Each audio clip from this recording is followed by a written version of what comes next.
Hey everybody, today we are going to talk about a cool little skill, something that I've been using for years to cross bodies of water, and it is essentially a common piece of equipment that almost everybody carries these days, and how you can use that in order to cross bodies of water, get across rivers, things like that.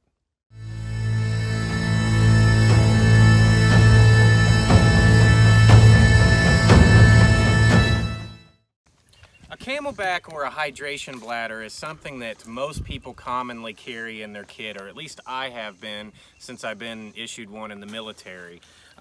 Very simple thing. When crossing any body of water, all you need is some way to inflate oxygen into a container of some type that you can use to assist you with floating. And these are perfect. You know, you dump out your water. You don't even have to dump out your water. Really, the main key thing to remember is that we've got to get oxygen into the bladder. And all I've got to do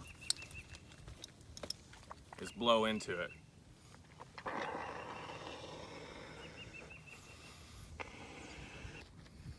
Just to give you an idea of distance that you can swim, I've swam all the way over there, as well as all the way over there.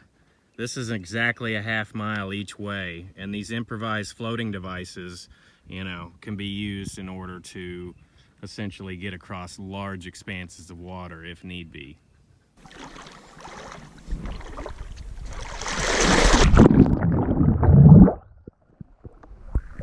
Alright, so there's a lot of different swim methods that you can use when doing this. It can be used for the breaststroke, the backstroke, or you can just use it kicking and holding your arms out.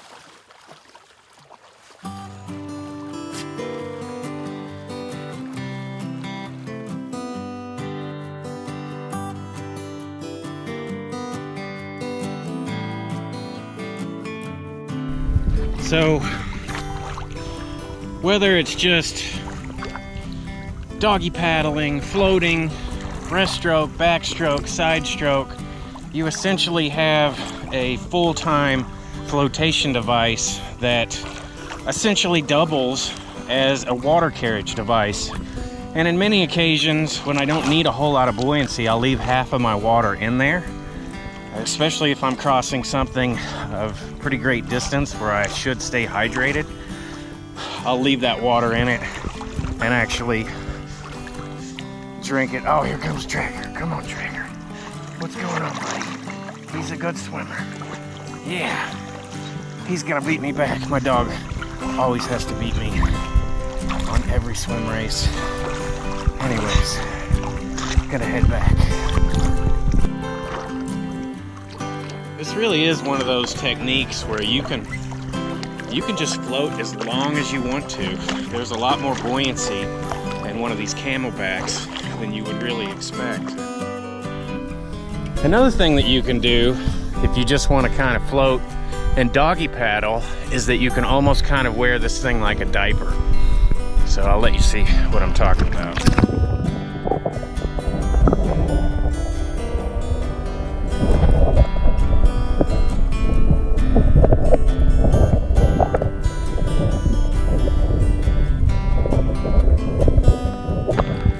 Essentially, you put your leg through both the straps, and then you clip the sternum strap back behind you, and you wear it just like a diaper, and it will, I'm about 210 pounds, and it'll keep me perfectly afloat without really doing much to keep myself up.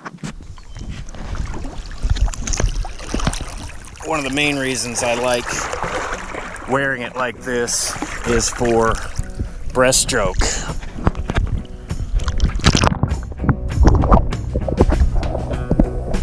Because when I wear it like this, it props up my rear end and allows me to float better, plane my body out.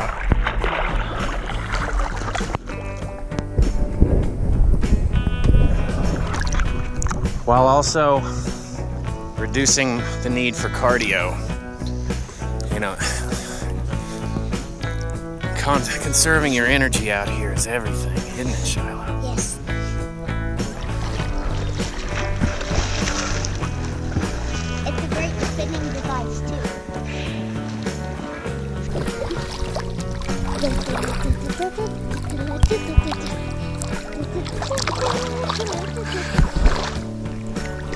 So there you go. You know, you've got a quick little technique if you needed to float down, you know, a river, if you needed to get across a body of water, if you just needed something to make sure that you were safe while you were checking, you know, fishing devices on the shore. There's a million different ways that you can take just a common Camelbak and use it as a secondary flotation device, and all of your items that you carry in your kit should have more than one use. So anyways, we appreciate you guys tuning in for another episode, and you know, be sure to check out the website, check out some of the classes we got going on, and as always, we appreciate you. You make all this happen. Sigma 3 out.